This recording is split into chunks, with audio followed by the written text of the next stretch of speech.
6, versículo 13, dice: cuando llegó a la región de Cesarea de Filipo, Jesús preguntó a sus discípulos: ¿quién dice la gente que es el Hijo del Hombre?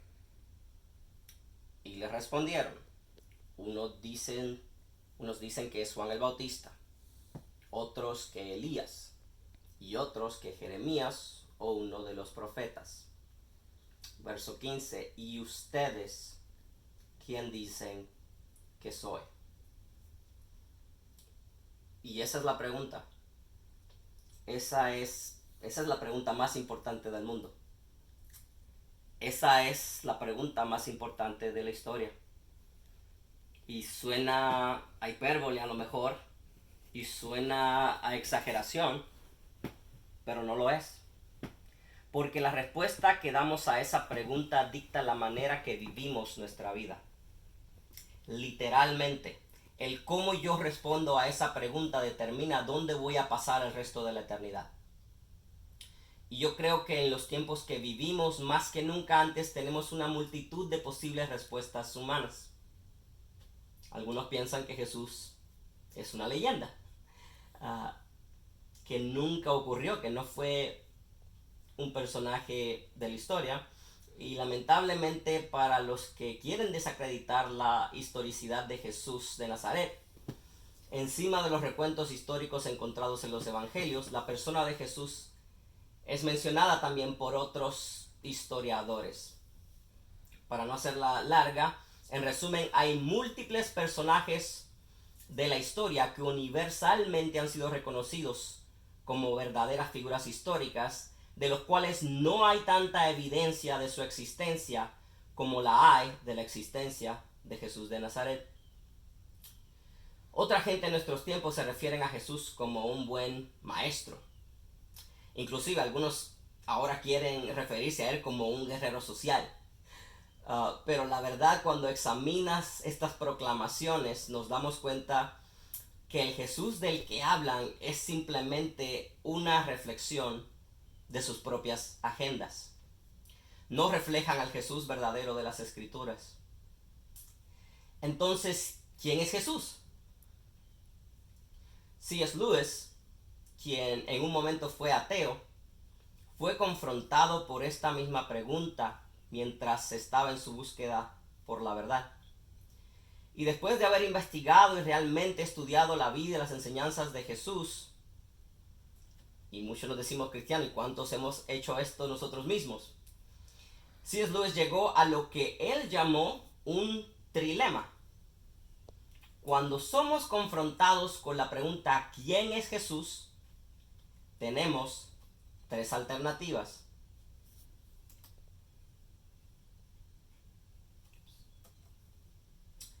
Este es el trilema. Número 1. Jesús era un mentiroso o un estafador. Número 2. Jesús era un lunático, un enfermo mental. Número 3. Jesús es quien él dijo que es. ¿Por qué son estas las únicas opciones? Porque mira lo que dijo Jesús de él mismo. Yo soy el pan de vida. Yo soy la luz del mundo. Yo soy el buen pastor. Yo soy la vid verdadera. Yo soy la resurrección y la vida. Yo soy el camino, la verdad y la vida. ¿Qué pensaríamos si estuviéramos caminando por el Álamo y viéramos un hombre parado ahí en la banqueta proclamando: yo soy el camino, yo soy la verdad, yo soy la resurrección?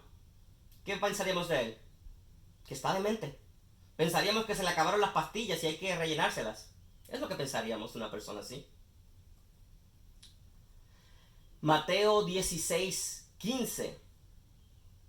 Jesús dice: ¿y ustedes quién dicen que soy? Tú eres el Cristo, el Hijo del Dios viviente, afirmó Simón Pedro. Dichoso tú, Simón, hijo de Jonás, le dijo Jesús, porque eso no te lo reveló ningún mortal, sino mi Padre que está en el cielo. Yo te digo que tú eres Pedro, y sobre esta piedra edificaré mi iglesia, y las puertas del reino de la muerte no prevalecerán contra ella. Tú eres Pedro, y sobre esta piedra edificaré mi iglesia. ¿Cuál piedra? Hay gente que han dicho y han pensado a través de la historia que Pedro era la piedra. Pero hay demasiados problemas con esa mentalidad y con esa teoría. Mira lo que realmente dice la palabra de Dios. Primera de Corintios 10:4. Y todos bebieron la misma agua espiritual, pues bebieron de la roca espiritual que viajaba con ellos, y esa roca era Cristo. Esto es Pablo hablándonos. Pero, ¿y qué tal el Antiguo Testamento? ¿Habrá algo del Antiguo Testamento que nos indique cuál es la piedra? ¿Cuál es la piedra que se refería a Jesús? Isaías 28:16. Por tanto, así dice el Señor Dios: he aquí pongo por fundamento en Sión una piedra probada, angular, preciosa, fundamental, bien colocada. El que crea en ella no será perturbado. ¿De quién podrá estar hablando el profeta Isaías? Pero es más, ¿qué tal si le preguntamos al mismo Pedro? ¿Quién es la roca? ¿Quién es la piedra? Hechos 4, versículo 8. Dice: Pedro, lleno del Espíritu Santo, le respondió. Luego el verso 11. Jesucristo es la piedra que desecharon ustedes los constructores y que ha llegado a ser la piedra angular. De hecho, en ningún otro hay salvación, porque no hay bajo el cielo otro nombre dado a los hombres mediante el cual podemos ser salvos. Así que nos queda claro que la proclamación de Pedro sobre la identidad de Jesucristo es la piedra en la cual se edifica la iglesia del Señor. Jesucristo mismo. ¿Quién es Él? Él es el fundamento de nuestra fe. Él es el fundamento de la iglesia. Y uno último para que no nos quedemos con nada. Efesios capítulo 2 verso 20. Edificados sobre el fundamento de los apóstoles y profetas, siendo Cristo Jesús mismo la piedra angular. En él todo el edificio bien armado se va levantando para llegar a ser un templo santo en el Señor. Nos hemos ido por esta tangente, a lo mejor, para que entendamos la importancia y la magnitud de la declaración de Pedro. No es cualquier cosa. Tú eres el Cristo, el Hijo del Dios viviente. Es la verdad que impacta la historia misma. Es la verdad que impacta la vida de todo el que cree. Es la verdad que hace temblar al mismo infierno. El mismo Jesús reconoce lo esencial, lo indispensable que es esta verdad. Dichoso eres tú, Simón, o bienaventurado, porque esto no es una revelación humana. Dios mismo te lo ha revelado. Solo Dios mismo te lo pudo haber mostrado. Imagínate cómo se debió haber sentido Pedro en este momento. Imagínate que Jesús mismo te hable así de la manera que le habló a Pedro en ese momento. ¿No te la crees? No cabes en ti mismo. Y si esto hubiera sido lo último que hubieran registrado los evangelios sobre la vida de Pedro, imagínate la última impresión que nos hubiéramos quedado de Pedro. Sin embargo, no hay que buscar nomás 2 o 3 versículos más adelante para tener una ilustración de la complicada naturaleza de Pedro. Y me atrevo a decir, es la complicada naturaleza que todos nosotros tenemos si somos nosotros honestos con nosotros mismos. Mateo capítulo 16, donde estábamos leyendo, pero ahora en el verso 21. Desde entonces comenzó Jesús a advertir a sus discípulos que tenía que ir a Jerusalén y sufrir muchas cosas a manos de los ancianos, de los jefes de los sacerdotes y de los maestros de la ley, y que era necesario que lo mataran y que al tercer día resucitara. Pedro lo llevó aparte y comenzó a reprenderlo. ¡Qué atrevido! De ninguna manera, Señor, esto no te sucederá jamás. Imagínate la audacia imagínate el atrevimiento. ¿Cómo es posible que Pedro haya llegado a la conclusión de que era una buena idea reprender a Jesús y decirle: no, Jesús, eso que estás diciendo sobre sufrir, sobre morir, eso no hace ningún sentido. Tenemos que poner las cabezas juntas, tenemos que buscar otra opción, tenemos que buscar otra solución. Yo tengo una teoría, y mi teoría es que la experiencia de un par de versos atrás se le había subido a la cabeza a Pedro. Cuando Jesús preguntó quién era él, yo fui el único que sabía la respuesta. Yo pienso que a lo mejor se dijo Pedro. Yo soy el que recibió la revelación de Dios mismo. Yo puedo hablar con Jesús como su igual. Déjame, yo voy a hacerlo recapacitar. Y Pedro empezó a discutir con Jesucristo. Jesús, tiene que haber otra opción. Tiene que haber otra opción. Otra opción es lo que el enemigo siempre tiene que ofrecernos. Dios le dijo a Adán y Eva que comieran de todo árbol menos de uno. La serpiente les ofreció otra opción.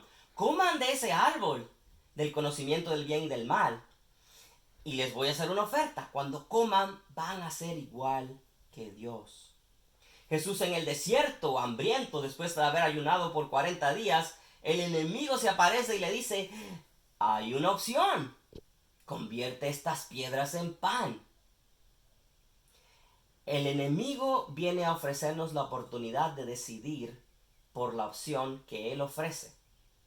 Siempre la opción del infierno, la opción que le es atractiva a la carne. Versículo 23, Jesús se volvió y le dijo a Pedro: aléjate de mí, Satanás. Quieres hacerme tropezar. No piensas en las cosas de Dios, sino en las de los hombres.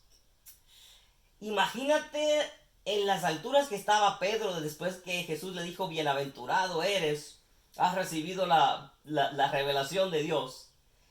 De esas mismas alturas, así de grande y de fuerte fue la caída. Pedro, de ser llamado bienaventurado, de Jesús decirle que le daría las llaves del cielo, lo cual simboliza que va a ser su servidor, en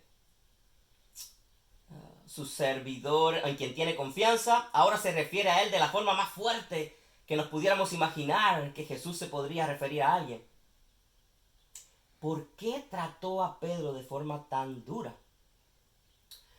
Yo pienso que no podemos perder de vista el paralelo de estos versos con lo que vemos en Mateo capítulo 4, cuando Satanás le ofrece a Jesús todos los reinos del mundo si se postraba y lo adoraba. Y Jesús le contesta muy similarmente: vete, Satanás, le dijo Jesús, porque escrito está: adora al Señor tu Dios y sírvele solamente a Él. Era básicamente la misma tentación. Es que había otra opción. Es que hay otra manera. Es que la cruz realmente no es verdaderamente necesaria. A lo mejor había una oportunidad para Jesús ser Rey de Reyes y Señor de Señores, cumpliendo la voluntad de su Padre, haciéndose pecado y sufriendo la condena que nos tocaba a nosotros. O podría tratar de tomar el atajo que Satanás le ofrecía. Gloria a Dios que Jesús escogió la cruz. Gloria a Dios que Él fue obediente hasta la muerte, y muerte de cruz. Y aquí está la lección para todos nosotros. Un día estamos súper conectados con Dios. Estamos en su presencia. Nos sentimos intocables. Siento la voz de Dios hablando a mi vida. He visto la gloria de Dios. Pero algo sucede si no tenemos cuidado. Empiezo a verme a mí mismo de forma diferente. He recibido la revelación de Dios. Yo soy un siervo de Dios. Dios me ha usado. Dios ha hablado a través mío. Llevo 10 años en el Evangelio. Llevo 20 años en el Evangelio. empiezo a pensar que lo que yo pienso es sinónimo con lo que Dios piensa. Ya no tengo que consultar con Dios porque ya esto es algo natural. Sin darme cuenta, me pongo a hacer lo que hizo Pedro y en vez de dejar que Jesús sea el que guíe mi vida, soy yo el que quiero guiar a Jesús. Y cuando yo quiero guiar mi propia vida, y cuando yo creo que sé más que Dios, entonces es que Jesús nos dice, como le dijo a Pedro, no piensas en las cosas de Dios, sino en las de los hombres. Y de eso se trata. ¿Cuál es el propósito de mi vida? El propósito de mi vida es agradar a Dios. El propósito de mi vida es cumplir con mi propia agenda. El propósito de mi vida es agradar a los hombres. Gálatas capítulo 1, verso 10 nos dice, ¿busco acaso el favor de la gente o el favor de Dios? ¿O trato acaso de agradar a la gente? Si todavía buscara yo agradar a la gente, no sería siervo de Cristo. Si vivo mi vida para complacer a la gente, para que el ser humano me apruebe, no puedo vivir para Cristo. Son prioridades conflictivas. Si vivo mi vida para cumplir cada sueño que he tenido, para lograr más estatus, para lograr mi fama, para alcanzar mis metas humanas, no puedo vivir para Cristo. Él es el quien tiene que brillar, no soy yo. Como dijo Juan el Bautista, es necesario que Él crezca y yo mengüe. Pero a veces vivimos en competencia con el Señor mismo por quién guía a quién. Y lo que vemos con Pedro es que trata de hablar con Jesús como si fueran iguales. Como si ya, Jesús, déjame decirte, como si fuera posible que Él tiene una agenda mejor que la agenda que tiene Cristo. ¿Cuántas veces hemos dejado de poner nuestra confianza total en Dios? Porque yo pienso que tengo una estrategia que puedo depender. Porque puedo depender de mis planes. Porque puedo depender de que soy experto. Porque puedo depender de mis estudios. De que puedo depender de mi experiencia. De que puedo depender de tantas cosas. Y nos damos cuenta que nuestra agenda no es nada. Y no amonta a nada. Si no es la agenda de Cristo. De que si Dios no edifica la casa, en vano edifican los constructores. La realidad es que no somos iguales. No es una relación de igual a igual mi relación con Dios. No es una cuestión que yo puedo llegar a la presencia de Dios a demandarle a Dios, Dios, aprueba mi agenda, Dios, apoya mi agenda, Dios, ajústate a mi agenda. Solo hay un Señor, solo hay un Rey, solo hay un Dios. Y Jesús en este momento utiliza a Pedro como ejemplo. Esta vez ya no ejemplo de lo que significa haber recibido una revelación de Dios, sino todo lo contrario, de lo que es tratar de seguir nuestros propios instintos humanos en vez de seguir a Cristo.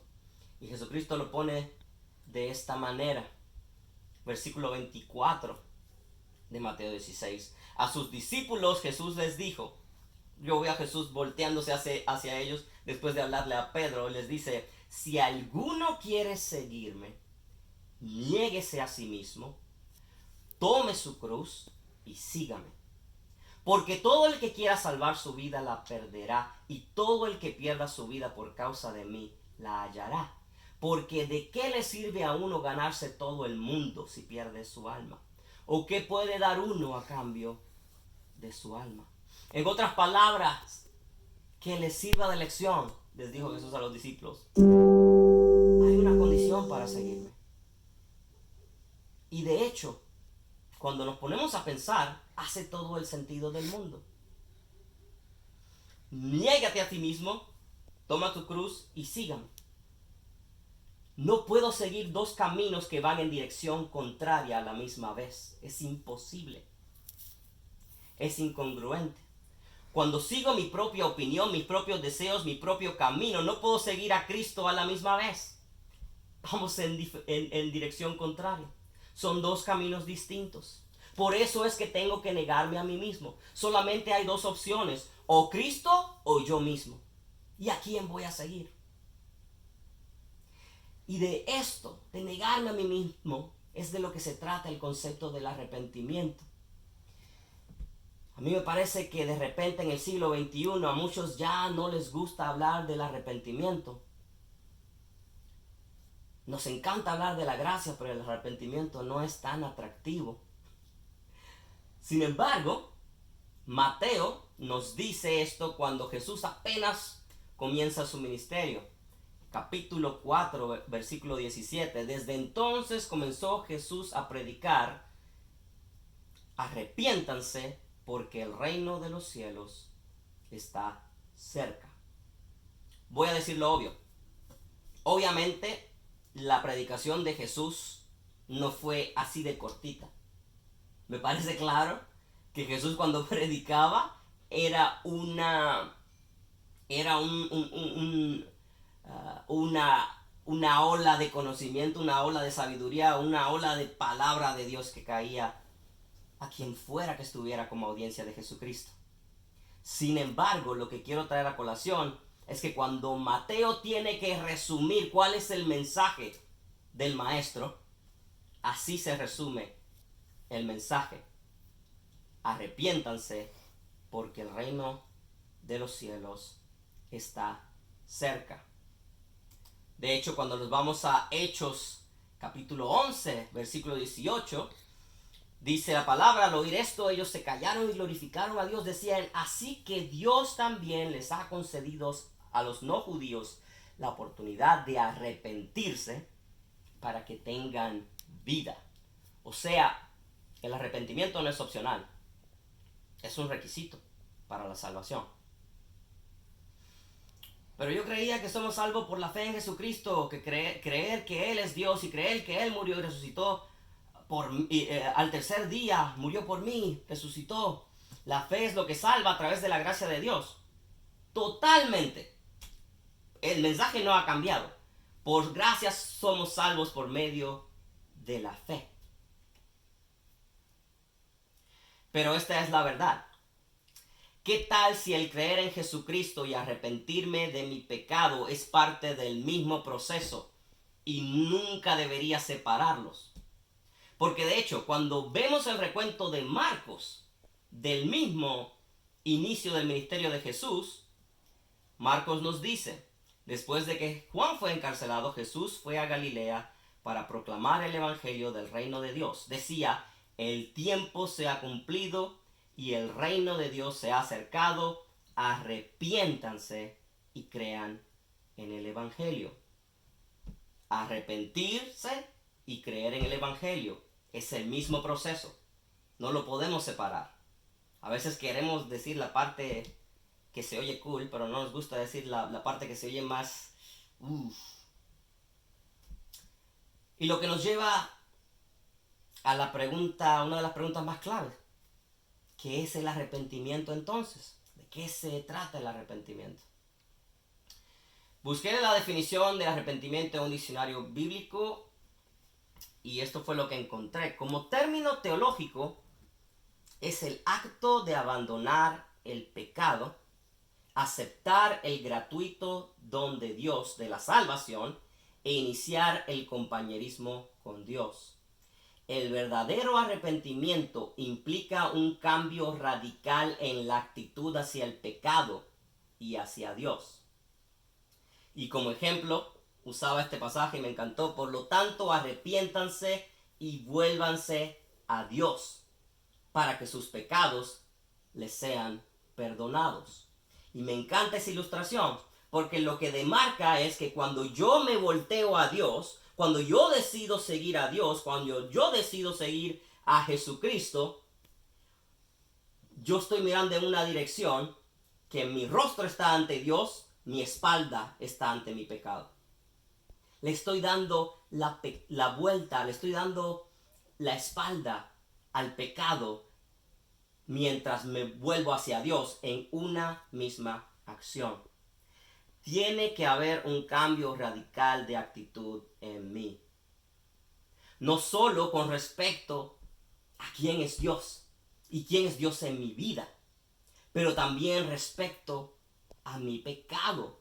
Un cambio de actitud no significa que cuando me vuelvo a Dios ya nunca más voy a pecar. Si fuera así, ¿cuántos de nosotros vamos a ser salvos? Ninguno. Pero lo que sí significa es que de la misma forma que mientras más me acerco a Él, más me enamoro de Jesucristo, más soy como Él, más lo conozco a Él. De esa misma forma, mientras más me acerco a Él, más odio a mi pecado, más lejos quiero estar de mi pecado, más quiero separarme de mi naturaleza pecaminosa. Y es lo que me hace exclamar: Señor, quita de mí lo que no es tuyo. Quita la mentira, quita la lujuria, quita la envidia, quita el orgullo, quita la autojustificación. Quítalo todo, Señor. Todo lo que hay en mí que no te pertenece. Esa es mi oración. Esa es mi oración. Esa tiene que ser mi actitud. Yo a Dios no lo puedo engañar. ¿Sabes a quién también es bien difícil de engañar? A los que viven con nosotros. Y si alguien le pregunta a tus hijos si eres mejor padre hoy que el día que te convertiste, ¿qué responderían ellos? Y si alguien le preguntara a tu esposa o tu esposo si eres mejor pareja que el día que te convertiste, ¿qué responderían ellos? Y si alguien le preguntara a tus padres si eres o no mejor hijo o hija que cuando conociste a Cristo, ¿cuál sería la respuesta? Mateo capítulo 3 versículo 8, Juan el Bautista nos exhorta: produzcan frutos que demuestren arrepentimiento. No es lo mismo decir que estamos arrepentidos a demostrar frutos de arrepentimiento. Llevo casi 15 años trabajando en la corte, viendo mucha gente que ha pasado por la corte. He visto gente hablando y prometiendo y expresando el remordimiento que tienen dentro y lo arrepentidos que están por lo que hicieron y lo mucho que quieren cambiar. Decirlo es la parte fácil. Demostrar frutos de ese arrepentimiento es otra cosa bien diferente. Y lo que puedo ver cuando Juan el Bautista nos habla de los frutos de arrepentimiento es que yo puedo ver el paralelo cuando Santiago nos habla de la fe. Muéstrame tu fe sin obras, yo te muestro mi fe por mis obras. No son las obras las que salvan, sino que las obras demuestran la veracidad de la fe que llevo dentro.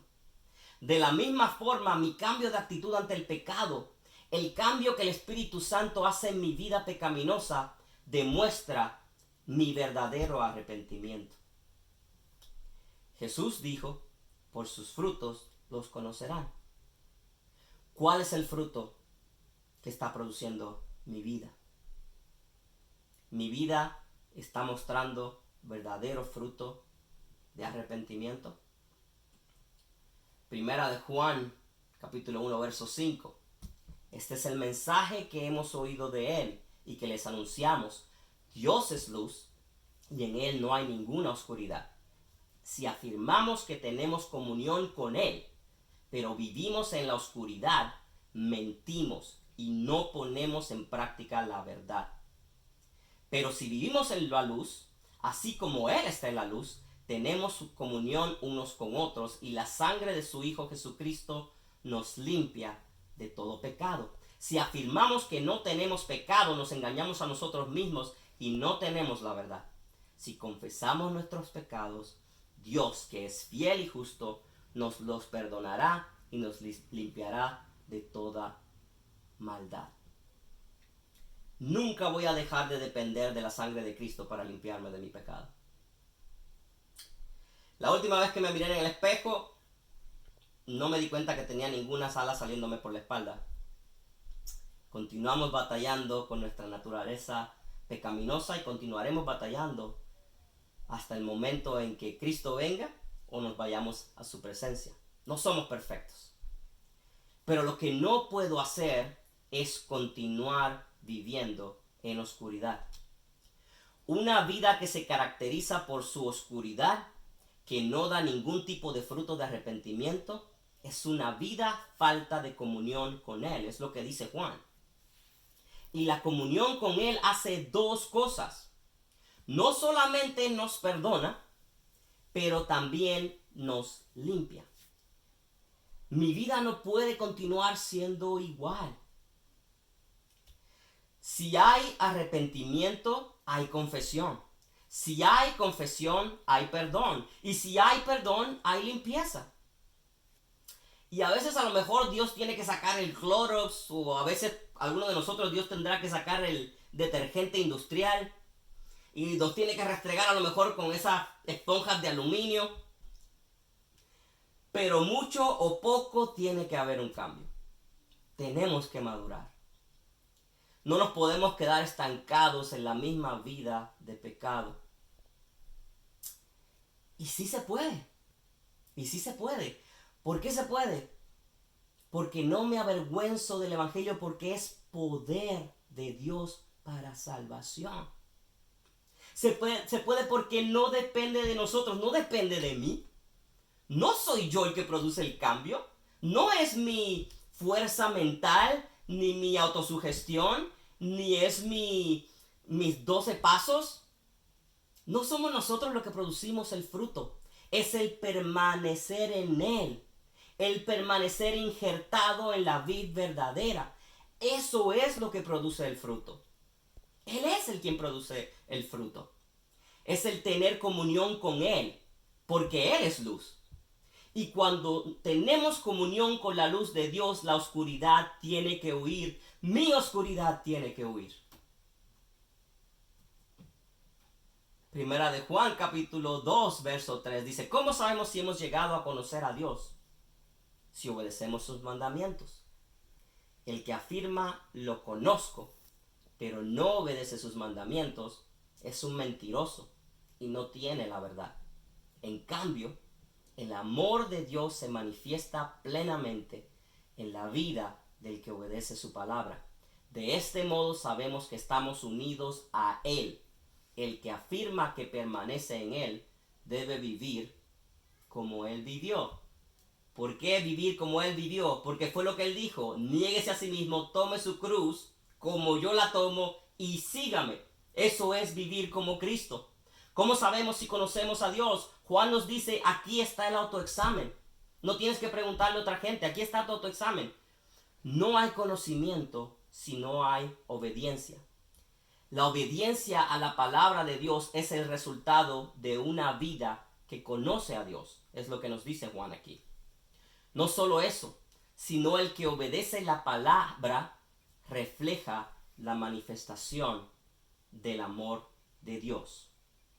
El conocimiento de Dios me va a llevar a la obediencia. La obediencia de Dios va a hacer que se manifieste el amor de Dios en mí. La manifestación del amor de Dios en mi vida es lo que hace que el mundo vea que somos hijos de Dios.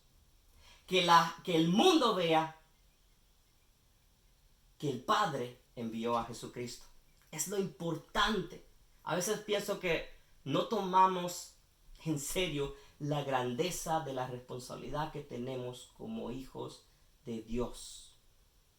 Y es cuando reflejo la plenitud del amor de Dios en mi vida que puedo ver que estoy unido a Él.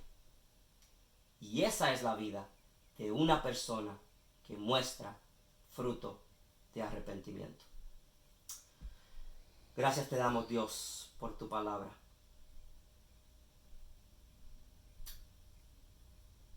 Señor, no queremos vivir vidas de oscuridad. No queremos vivir vidas